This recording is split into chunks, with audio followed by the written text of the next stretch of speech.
खुदावंद यीशु के ज़िंदा अज़ीम और जलाली नाम में आप सबको सलाम। मैं खुदा की खादमा एस्टर नदीम बरकत आज आप सबके सामने खुदा की खिदमत के लिए हाजिर हुई हूँ और मैं खुदा का शुक्र अदा करती हूँ कि हमारा खुदावंद कितना खूबसूरत खुदा है और उसकी आंखें हर टाइम में हर पल में हमें देखती हैं, हमारे लिए फ़िक्र करता है वो खुदावंद। उसने कहा कि देख मैंने तेरी सूरत को अपनी हथेली में खोद रखा है और तेरी शहर पनाह जो है वो मेरी निगाह में है। और यकीनन मेरे अज़ीज़ों, हम खुदा की निगाह में हैं, हम खुदा के मंसूबे में हैं और खुदा के कलाम के मुताबिक हम सब ये बातें जानते हैं।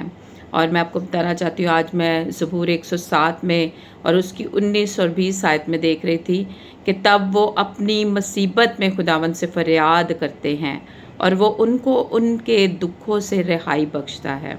वो अपना कलाम नाजिल फरमाकर उनको शिफा देता है और उनको उनकी हलाकत से रिहाई बख्शता है। खुदावंद के कलाम के पढ़े और सुने जाने पर खुदावंद की ख़ास बरकत हो, खुदावंद का शुक्र हो। और यकीनन मेरे अज़ीज़ों, हमारा खुदावंद और उसका कलाम जो है वो पावरफुल है, अटल है।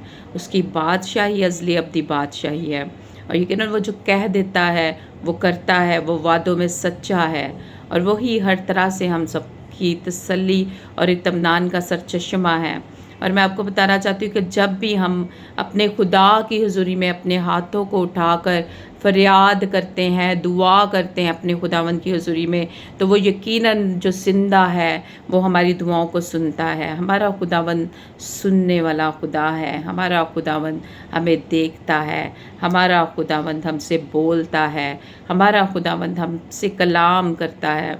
और यूना कहता है कि मैंने पताल की तह से खुदा वंद से फरियाद की और उसने मेरी सुनी। और यकीनन देखो, यूना पताल की तह में है, यानी कि मछली के पेट में है और समुंदर के गहराव में है और ज़मीन के कहता है कि ज़मीन के अड़बंगे जो है वो मुझ पे बंद हो गए हैं और बहरी नबातात जो है वो मेरे सर से लिपट गए हैं। उसकी वो अपनी सिचुएशन जो है वो बता रहा है, उसमें अपने दुख में, अपनी परेशानी में बता रहा है कि किस तरह से मैंने पताल की तह से खुदावंद की हजूरी में फरियाद की और खुदा ने मेरी सुनी। और यकीनन वो अगर पताल की तह से दुहाई दे सकता है और खुदा उनकी सुन सकता है, तो हम जब खुदा की हजूरी में ही बैठ जाते हैं तो हमारा खुदावंद हमारी क्यों ना सुनेगा। हमारा खुदावंद हमारी सुनता है। और यकीनन मेरे अज़ीज़ों, मैं आपको बताना चाहती हूँ कि आज के दौर में हम सबको इस बात को सोचने की ज़रूरत है कि हम अपने खुदा की हजूरी में जो है दुआ करें, फरियाद करें, ताकि खुदावंद जो है वो हमेशा हमें जो है हर किस्म की परेशानी से बचाए रखे। और अगर हम परेशानी में पड़ भी जाते हैं तो कलाम में लिखा है कि वो उनको उनके दुखों से रिहाई बख्शता है। अगर आप किसी भी वजह से परेशान हैं, फाइनेंशली तौर पर परेशान है, तो आज खुदावंद आपकी उस परेशानी को दूर करेगा। आज मेरे जहन में ये बात आ रही है, चूँकि मैं और पास्टर नदीम आज रोज़े में हैं, दुआ में ठहरे हुए हैं दोनों मियाँ बीवी। तो मैं दिल में ये सोच रही थी कि बहुत से लोग ऐसे हैं जिनको बहुत ज़्यादा अवेयरनेस की ज़रूरत है, कलाम को समझने की ज़रूरत है।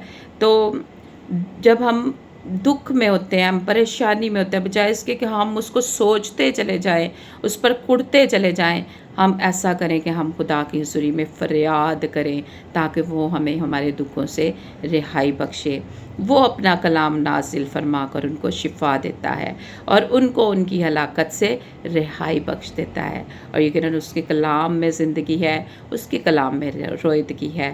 और यकीनन वो ही आज इस टाइम में आप सब पर अपने कलाम को नाजिल कर रहा है ताकि आप रूहानी और जिस्मानी शिफा पा जाएं।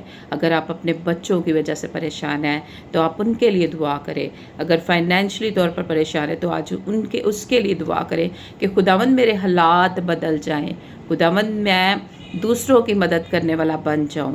एक वक्त था कि मेरे साथ ऐसा था, मैं सोचती थी कि शायद ही मैं इन हालातों से निकल पाऊँ, लेकिन जब खुदा की हुज़ूरी में कामिल तौर पर हम झुक के दोनों मियाँ बीवी, तो खुदावंद ने हमारी दुआओं को सुना और हमें आज آج خداوند نے ہمیں بہت زیادہ دونوں میاں بیوی کو برکت دی ہے، اور میں چاہتی ہوں کہ آپ سب کو بھی خداوند اسی طرح سے برکت دے۔ خداوند آپ سب کے ساتھ ہو، خداوند آپ سب کو خوش رکھے، آمین۔